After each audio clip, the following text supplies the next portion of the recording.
Hello there everyone, welcome back to James Redmond TV and welcome back to what is the Manchester City preview and prediction. So this show is where I predict the starting 11 and I also predict the scoreline as well, and I talk through the worries that we have to have with City coming into this game, the positives that we have with Liverpool going into this game. But this is being talked about as a huge game, boys and girls. This could be a title decider in many people's eyes. This is the be all and end all. But one thing you've got to also remember is that we're 7 games into the season. Well, actually, our 8th game, their 7th game, and their 10th, and we're first. It's not really first and second going at it 30 games into the season. So I don't think it's as big of a deal as everyone's talking about. That being said, though, these two teams have had a season where literally 2 points decided the title. And if you look at that season, and obviously I'm talking about the 18-19 season, where we obviously got 97 points, also won the Champions League. In fact, yeah, the 18-19 season. And you could probably say City won that. I mean, you can say the company goal against Leicester, absolutely fair enough. But you could also say it was the day that they beat us in January, where Mane's goal was inches over the line. And you could say that was the day they actually beat us because they got the job done on that day. So it could be a similar case here if at the end of the season, obviously, the points tally is different. But I don't think it's as big of a title decider. But one thing you have got to take into consideration, it's not at Anfield. And Liverpool have been just as good at Anfield, let's be real. They haven't really needed us. And I'm sure us Liverpool fans and fans of any club want to get back into football stadiums. But our club have been dealing with it just fine. They haven't needed no noise. It's just like that pitch. There's like an aura on that pitch, Anfield, that the players just warm to. However, Manchester City Stadium, the Etihad, is not really the same. In fact, they have a similar effect there. Not as effective as what we're like at Anfield, of course. But City is still very good at home, especially against Liverpool. In fact, the last time Liverpool beat City at home at the Etihad was when Klopp first came in. In fact, it was Klopp's first game against City. Firmino played really well, bagged a couple that game. I think Coutinho scored. And then if you remember, if my brain remembers correctly, it was Martin Skrtel who got the winner.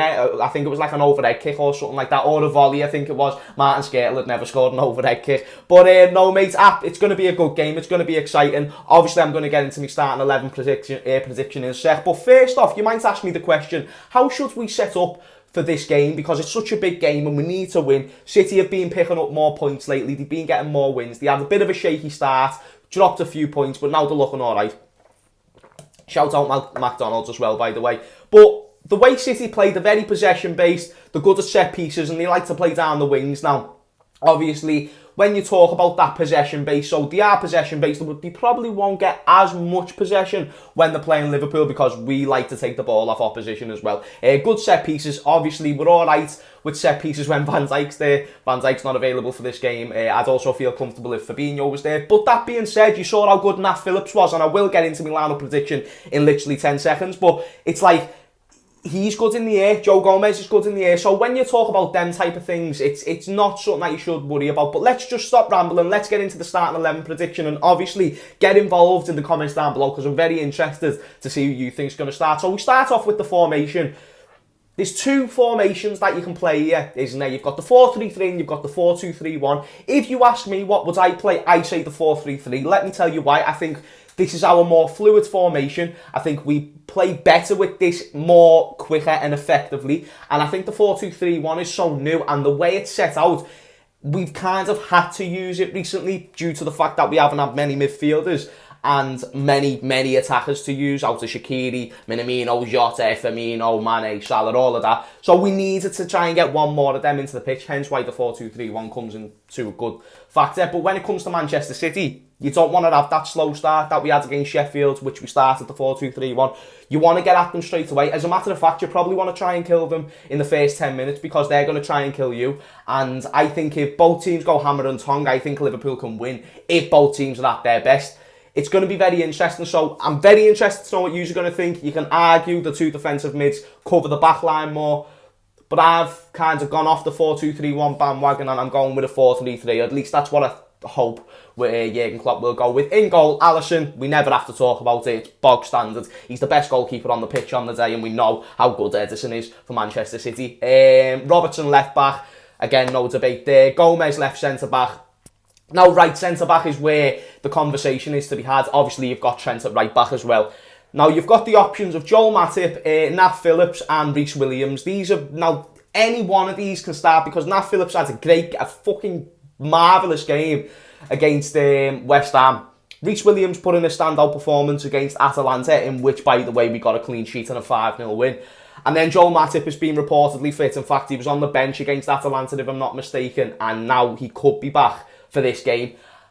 If you ask me who do I think will start next to Joe Gomez, and please let me know in the comments down below what you think. I think he will.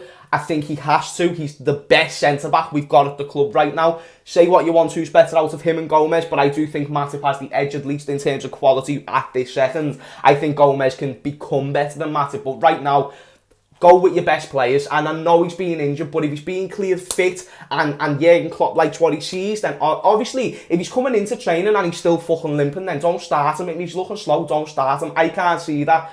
But when I think of Matip's best performances, I thought he looked good against Everton in his last game. Get him in. I think we'll have the most chance of conceding the least goals possible with Matip there. So my back five, Alisson, Robbo, Gomez, Matip and Trent. If Matip weren't available for the reasons that I've just said, say if he does still have a little niggle or whatever, Phillips or Williams, I'd say Nat Phillips. I know that he's very different. In fact, you know what? No, I'll go with Reece Williams. I was going to say Nat Phillips because he put in a standout performance with what is in the Premier League, but that was against Sebastian Haller, who's a very different player to the type of forwards that City have got in Gabriel Jesus and Sterling, players that we will touch on more in a bit. And I feel like Reece Williams will just have more of the agility to keep up with them. So I would, if it was out of Nat Phillips and Reece Williams, and let me know what you think, I'd go with Reece Williams. But I am saying Joel Matip to start. Moving into the midfield, Jordan Henderson in the 6 because you've kind of got to with the fact there's no Fabinho. Gini just sitting in front of him, and then Naby Keita to start next. So obviously, Curtis Jones has been starting recently, so obviously he has a shout, but I feel like he takes a while to get into games, and like I said, I feel like we need to start this game quick, and I don't want to force Curtis Jones into the team. If it was me, I'm happy that we're giving him more minutes, absolutely fucking made up. I think that's what we need to do to see the best Curtis Jones sooner rather than later.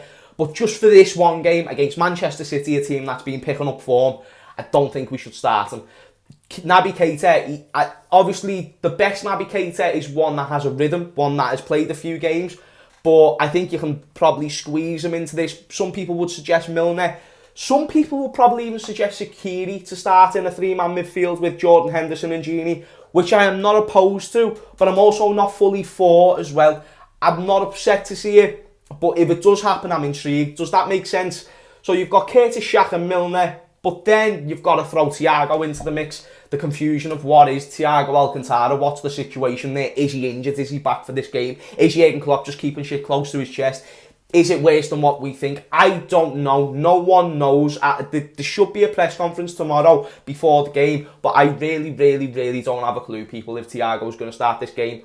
Obviously, if he's fit, even if it's 80% fit, he starts this game. He gets 60 minutes. He plays over Keita. That's a fact. But if there is no Thiago, I don't want to see Curtis Jones. Nothing to do with him, but just for this game specifically. Same with James Milner. I think this game's too quick for James Milner. And then Shaqiri, I just think will be a bit of an odd change. So that's why I go with Naby Keita to start with Hendo and Gini. And then the front three, Mane, Salah, and then the number 9 position is where the conversations and the arguments have been coming in.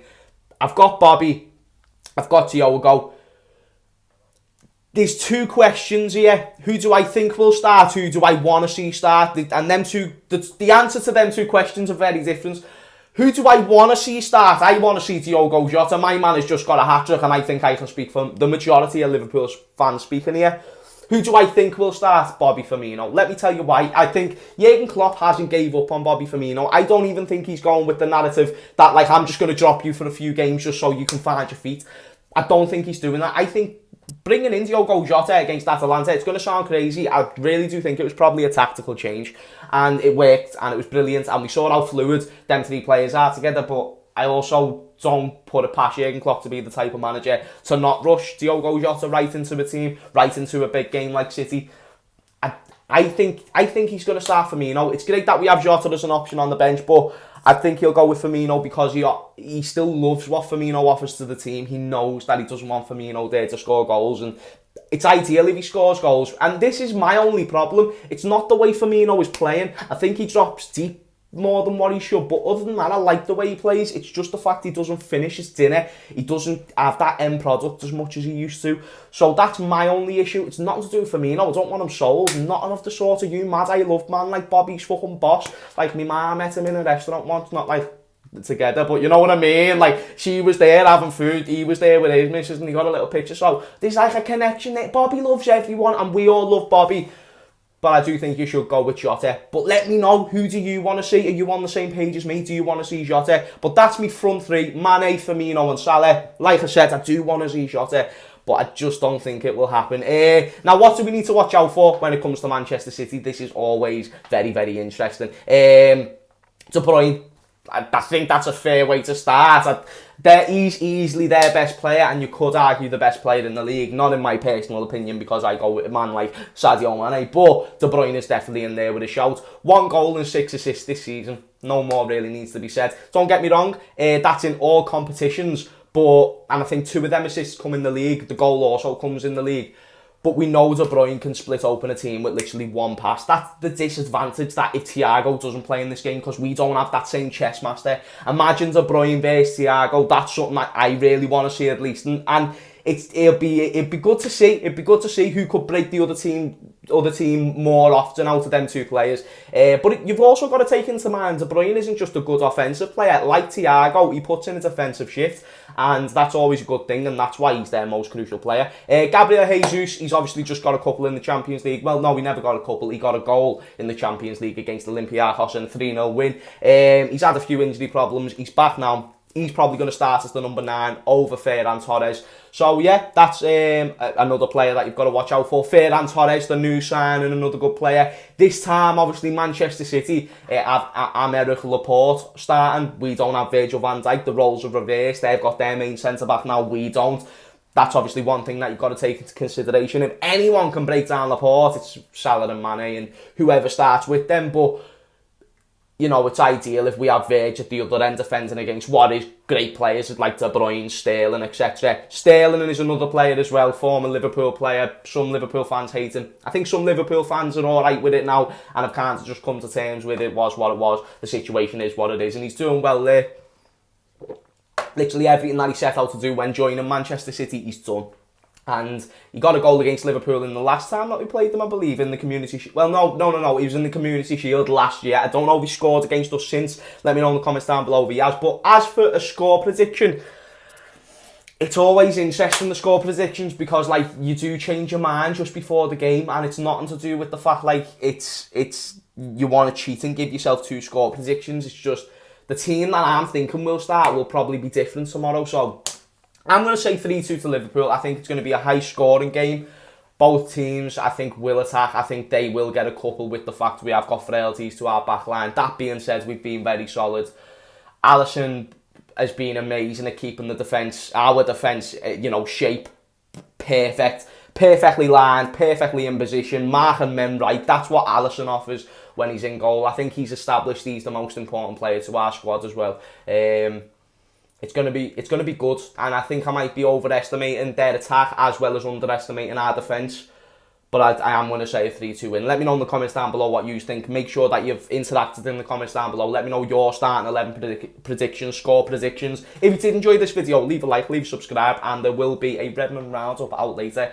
So make sure that you're tuned in for that. I'm also going to be live on the COP TV, doing a live preview with them, so go and check that out. That'll be on my Twitter, Instagram, and all that good shit. But thank you so much for supporting us, and I'll see you all later. Peace out.